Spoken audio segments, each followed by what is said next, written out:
आपने कहा था कि मैं लड़की हूं, डरूंगी नहीं। मेरे को आज याद है, हम छोटे थे, 79 में इंदिरा गांधी ने गिरफ्तारी दी और 1-1.5 साल में तख्ता पलट दिया और दोबारा कांग्रेस की सरकार आई।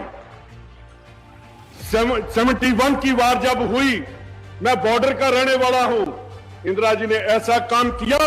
5 साल के बाद 65 में वार की पाकिस्तान ने, 71 की वार की, इसका कमर तोड़ दी। पाकिस्तानी साहब को पूछना चाहता हूं कि जो सामने बैठे हैं ये असली देशभक्त हैं, वो बैठे हैं जो अंडमान निकोबार की जेलों में जिन्होंने कुर्बानियां दी, आज उनका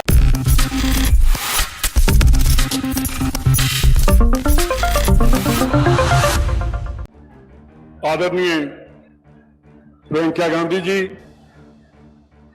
सत्कारयोग चीफ मिनिस्टर अशोक गहलोत जी,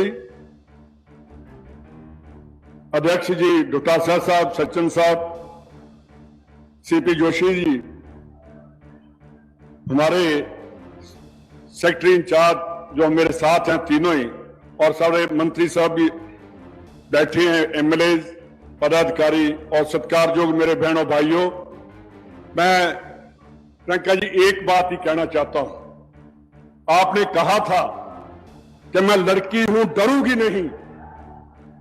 मेरे को आज याद है, हम छोटे थे, 79 में इंदिरा गांधी ने गिरफ्तारी दी और 1-1.5 साल में तख्ता पलट दिया और दोबारा कांग्रेस की सरकार आई।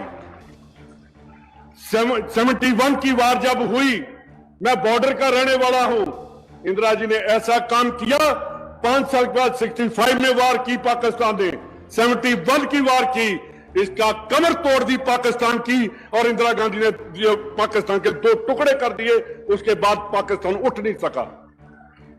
आप उस दादी की पोती हैं जिसने जो कहा उसने वो किया।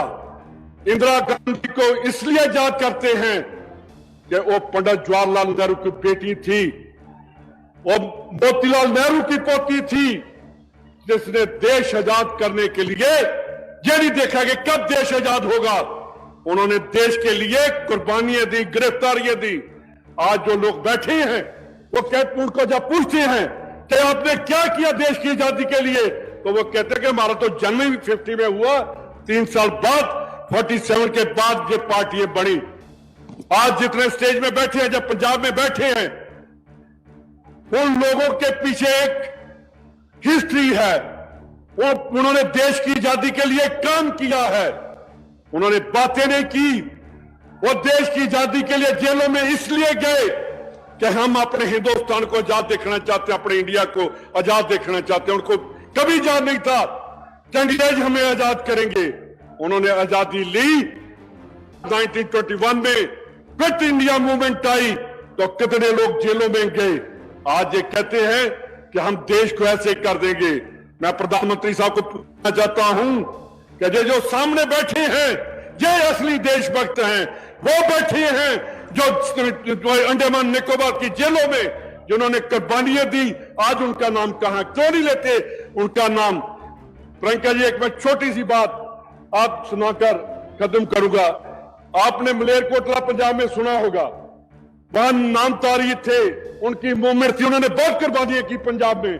तो अंग्रेजों ने जो वहां उनकी सभा चल रही थी, तोपें लेकर आ गए और तोपों से नामधारियों को शहीद कर दिया।